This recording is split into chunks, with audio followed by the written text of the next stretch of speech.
పెసరపప్పుతో చేసిన ఈ చిన్ని పిజ్జాలు టేస్టీగా ఉండడమే కాదు ప్రోటీన్తో కూడా నిండుగా ఉంటాయి.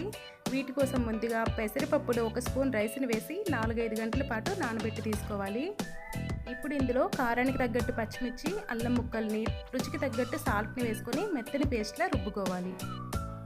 తర్వాత ఒక బౌల్ని తీసుకొని ఇందులో చిన్నగా కట్ చేసుకున్న ఉల్లిపాయ, క్యాప్సికమ్, టమాటో ముక్కల్ని వేసుకోవాలి. అలాగే 1 స్పూన్ టమాటో సాస్ని, 1 స్పూన్ పిజ్జా సాస్ని, 1/2 టీ స్పూన్ చిల్లీ ఫ్లేక్స్ని వేసుకొని వీటిని బాగా మిక్స్ చేసుకొని పెట్టుకోవాలి.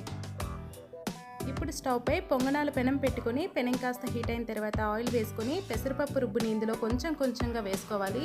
ఇప్పుడు ఈ రుబ్బుని చుట్టుపక్కలకి ఇలా సర్దుకుంటూ మధ్యలో ఖాళీ ఉంచుకోవాలి. ఈ ఖాళీలో ముందుగా కలిపి పెట్టుకున్న వెజిటేబుల్స్ని వేసుకొని వీటిపై సన్నగా తరిగిన చీజ్ని కూడా వేసుకొని మూత పెట్టి లో ఫ్లేమ్లో ఒక 5 నిమిషాల వరకు వీటిని ఫ్రై చేసుకోవాలి.